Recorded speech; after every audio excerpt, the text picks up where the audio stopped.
Nuru Singapore যাচ্ছে চিকিৎসার জন্য। স্বাভাবিকভাবে ওর উপর যেটা হয়েছে এটা তো মানে একটু কঠিন ব্যাপার। এটা তো আসলে বাংলাদেশের রাজনৈতিক অঙ্গনে আমরা তো একটা স্থিতিশীল অবস্থা চাই।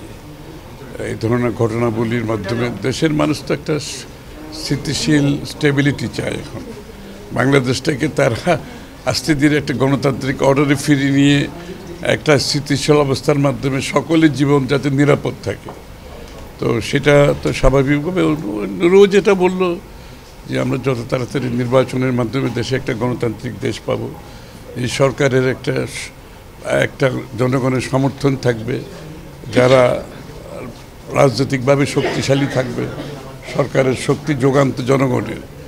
তো সেটার অনুপস্থিতিতে তো ঘটনা এরকম ঘটতেই থাকবে, আরও বেশি ঘটবে আগামী দিনে। তো যত তাড়াতাড়ি আমরা নির্বাচনের দিকে গিয়ে দেশে একটা রাজনৈতিক পরিবেশ ফিরিয়ে আনতে পারবো, একটা নির্বাচিত সরকার জনগণের সমর্থন নিয়ে, যাদের সব রাষ্ট্রের সব অঙ্গগুলো যারা একটা রাজনৈতিক শক্তির অধীনে নিয়ন্ত্রিত থাকতে পারে, সেটা তো একমাত্র নির্বাচিত সরকার ব্যতীত সম্ভব না। তো এই ধরনের ঘটনা তো ঘটতেই থাকবে, কারণ এখানে জবাবদিহিতার এখানে সংসদ নাই, এখানে তো জবাবদিহিতার একটা অনুপস্থিতিতে আছে, এটা তো আমাদের অস্বীকার করার কিছু। এটার জন্য কাউকে দোষারোপ করে লাভ নেই।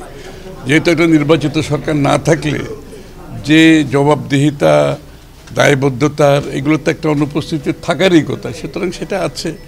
এবং এর জন্য সবাই যত তাড়াতাড়ি নির্বাচনী প্রক্রিয়ার মাধ্যমে নির্বাচিত সরকার আসবে দেশে, এবং একটা নির্বাচিত সরকার যারা জনগণকে দায়বদ্ধ থাকবে, জবাব দিয়ে থাকবে, এবং যাদের একটা জনগণের শক্তি নিয়ে সরকারের যে বিভিন্ন সংস্থাগুলোকে পরিচালনা করার যে পেছন থেকে যে শক্তিটা, সেটা তো জনগণ।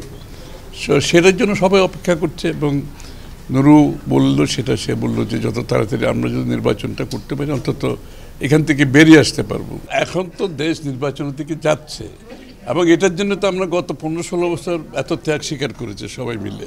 সুতরাং নির্বাচনের সাথে কোন পার্টির কী দাবি দেওয়া, এটা কোনো সম্পর্ক নাই। তাদের দাবি দেওয়া থাকতেই পারে, সেই দাবি দেওয়া নিয়ে তারা জনগণের কাছে যেতে হবে, জনগণের ম্যান্ডেট নিয়ে সংসদে আসবে, পাশ করতে পারবে, কোনো অসুবিধা নেই। কিন্তু নির্বাচনী প্রক্রিয়ার সাথে এগুলো কোনো সম্পর্ক নেই। অস্থিতিশীল কেউ যদি অস্থিতিশীল করতে চায়, তাদেরকে রাজনৈতিকভাবে এটার জন্য ক্ষতিপূরণ দিতে হবে। এর থেকে আমি আর কিছু বলতে চাই না।